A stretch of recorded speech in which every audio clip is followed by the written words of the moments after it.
اسلامی تاریخ میں کچھ مارکے ایسے ہیں جو صرف جنگ نہیں ہوتے بلکہ وہ تاریخ کا رخ بدل دیتے ہیں۔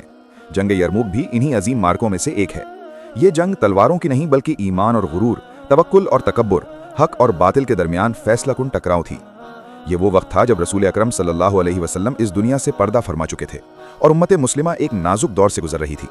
جزیرہ عرب میں اسلام مضبوط ہو چکا تھا، مگر اس کے ارد گرد دو عظیم طاقتیں موجود تھیں، ایک طرف رومی یعنی بازنطینی سلطنت اور دوسری طرف فارسی سلطنت۔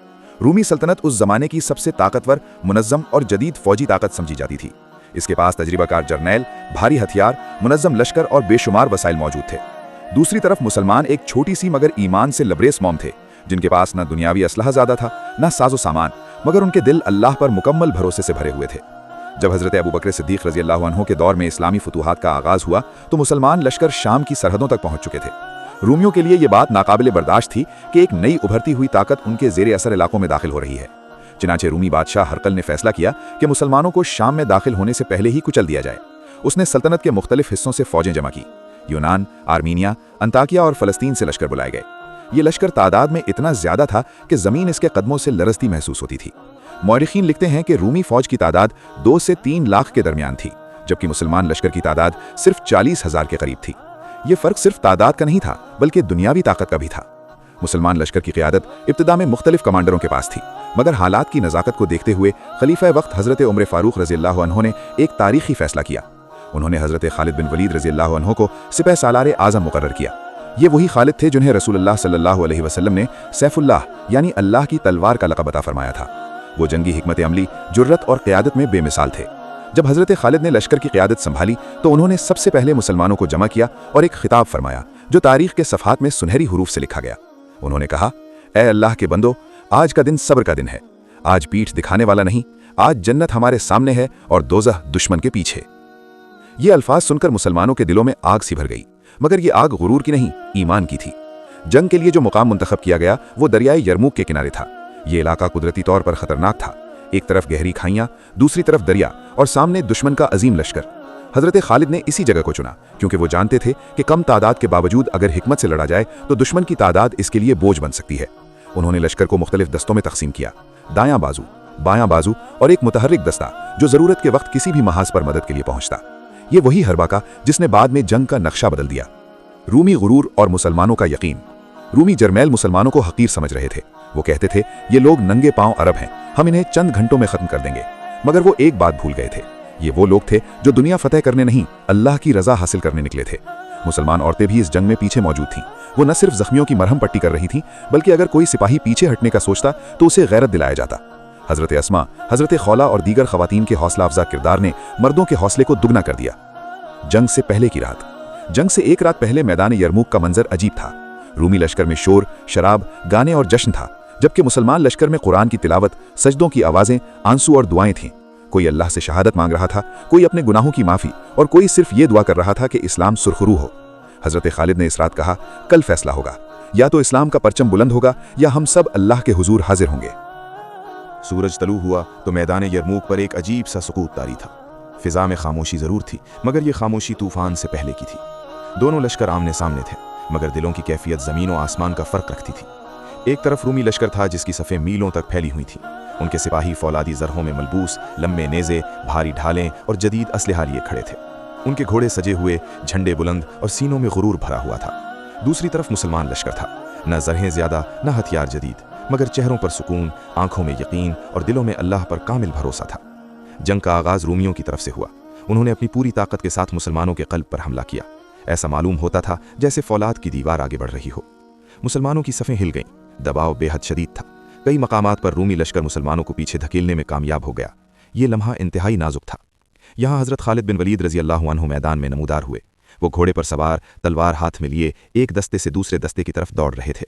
وہ بلند آواز میں پکارتے، اے اسلام کے سپاہیوں، پیٹھ مت دکھانا، آج کا دن صبر کا دن ہے۔ ان کی آواز بجلی بن کر مسلمانوں کے دلوں میں اتر گئی۔ خواتین اسلام کا تاریخی کردار۔ جب کچھ مسلمان دباؤ کے باعث پیچھے ہٹنے لگے تو پیچھے موجود خواتین نے حیرت انگیز کردار ادا کیا۔ انہوں نے خیموں کی لکڑیاں اٹھائیں اور پکار کر کہا، کہاں جا رہے ہو؟ کیا جنت سے بھاگ رہے ہو یا ہمیں دشمن کے حوالے کرنا چاہتے ہو؟ یہ الفاظ تیر سے زیادہ تیز تھے۔ سپاہیوں کے قدم رک گئے، آنکھوں میں آنسو آ گئے اور وہ دوبارہ میدان میں پلٹ گئے۔ یہ کوئی عام جنگ نہیں تھی، یہ غیرت ایمانی کی جنگ تھی۔ حضرت خالد جان چکے تھے کہ اگر یہی صورتحال رہی تو نقصان بڑھ سکتا ہے، چنانچہ انہوں نے اپنی مشہور متحرک گھڑ سوار فوج کو استعمال کرنے کا فیصلہ کیا۔ یہ دستہ بجلی کی طرح ایک جگہ سے دوسری جگہ حملہ کرتا، دشمن کو سنبھلنے کا موقع نہ دیتا۔ وہ کبھی دائیں بازو پر پہنچتے، کبھی بائیں بازو پر اور کبھی قلب پر۔ رومی جرنیل حیران تھے کہ یہ کیسے ممکن ہے کہ ایک ہی دستہ ہر جگہ موجود ہو۔ یہ حکمت عملی رومی صفوں میں بدنظمی پیدا کرنے لگی۔ رومیوں نے صرف جسمانی نہیں بلکہ نفسیاتی جنگ بھی چھیڑی۔ انہوں نے بلند آواز میں اعلان کروایا کہ اگر تم واپس لوٹ جاؤ تو تمہیں امان دی جائے گی، مگر مسلمانوں کی طرف سے جواب آیا، ہم دنیا کے لیے نہیں، ہم آخرت کے لیے نکلے ہیں۔ یہ جواب سن کر رومی حیران رہ گئے، وہ ایسی قوم سے پہلے کبھی نہیں ٹکرائے تھے۔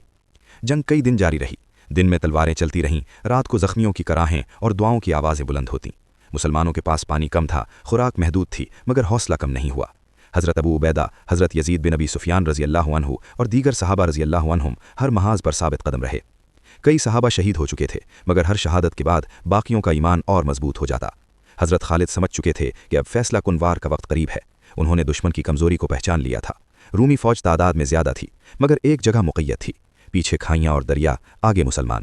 اگر ایک زبردست حملہ کیا جائے تو دشمن کے لیے پسپائی ممکن نہ ہوگی۔ انہوں نے لشکر کو رات کے وقت خفیہ طور پر اثر نو ترتیب دیا۔ یہ تبدیلی دشمن کی نظروں سے اوجھل رہی۔ وہ رات جو تاریخ بدلنے والی تھی، اس رات مسلمان لشکر میں عجیب سی کیفیت تھی۔ کسی کے لبوں پر مسکراہٹ تھی، کسی کی آنکھوں میں آنسو۔ سب کو احساس تھا کہ کل یا تو فتح ہوگی یا شہادت۔ حضرت خالد نے اللہ کے حضور ہاتھ اٹھا کر دعا کی، اے اللہ، اگر آج یہ مٹھی بھر مسلمان ہار گئے تو زمین پر تیرا نام لینے والا کوئی نہ رہے گا۔ یہ دعا عرش تک پہنچی، اپنے انتہائی نازک مرحلے میں داخل ہو چکی تھی۔ مسلمان تھکے ہوئے ضرور تھے، مگر ٹوٹے نہیں تھے۔ اب وہ دن قریب تھا جب غرور کی دیوار گرنے والی تھی اور ایمان کی طاقت دنیا پر آشکار ہونے والی تھی۔ وہ صبح جس نے تاریخ کا رخ بدلنا تھا، خاموشی کے ساتھ طلوع ہوئی۔ میدان یرموک پر ہلکی سی دھند چھائی ہوئی تھی، مگر یہ دھند صرف فضا میں تھی، دلوں میں نہیں۔ مسلمان لشکر کی آنکھوں میں عزم کی چمک تھی اور رومی لشکر کے دلوں میں ایک انجانا سا خوف سرایت کر چکا تھا۔ حضرت خالد بن ولید پوری رات جاگتے رہے تھے۔ انہوں نے دشمن کی صفوں کو دیکھا، زمین کے نشیب و فراز کو پرکھا اور اس لمحے کے لیے خود کو تیار کیا جس پر صرف ایک جنگ نہیں بلکہ آنے والی صدیوں کا فیصلہ ہونا تھا۔ جب سورج پوری طرح نکلا تو حضرت خالد نے گھوڑے کو ایڑ لگائی، ان کی تلوار نیام سے باہر آئی اور ان کی آواز میدان میں گونج اٹھی، آج کا دن صبر نہیں، آج کا دن فیصلہ ہے۔ یہ الفاظ سنتے ہی مسلمان لشکر میں ایک نئی روح دوڑ گئی۔ وہ جانتے تھے کہ اب پیچھے ہٹنے کا کوئی راستہ نہیں، یا تو فتح یا شہادت۔ حضرت خالد نے ایک ساتھ کئی محاذوں پر حملے کا حکم دیا۔ گھڑ سوار دستہ بجلی کی طرح رومیوں کے پہلوؤں پر ٹوٹ پڑا۔ اس حملے میں وہ رفتار تھی جس نے دشمن کو سنبھلنے کا موقع ہی نہ دیا۔ رومی فوج جو بھاری زرہوں اور سخت ترتیب پر بھروسہ کیے کھڑی تھی، اچانک بدحواس ہو گئی۔ ان کی صفیں ٹوٹنے لگیں، سپاہی ایک دوسرے سے کٹنے لگے اور حکم ماننے کا نظام بکھرنے لگا۔ مسلمانوں نے اللہ اکبر کے نعروں کے ساتھ پیش قدمی کی۔ یہ نعرہ صرف آواز نہ تھا، یہ اعلان تھا کہ طاقت لوہے میں نہیں، ایمان میں ہوتی ہے۔ جب رومیوں نے پیچھے ہٹنے کی کوشش کی تو انہیں اندازہ ہوا کہ ان کے پیچھے کھائیاں، گہرے درے اور دریا موجود تھے۔ جس میدان کو وہ اپنی طاقت سمجھ رہے تھے وہی ان کے لیے قید خانہ بن چکا تھا۔ بہت سے رومی سپاہی بھاگتے ہوئے کھائیوں میں جا گرے، کچھ دریا میں کودے، مگر بھاری زرہوں نے انہیں ڈبو دیا۔ میدان میں چیخ و پکار مچ گئی۔ وہ نظم جو صدیوں کی جنگی روایت کا حصہ تھا چند گھنٹوں میں بکھر گیا۔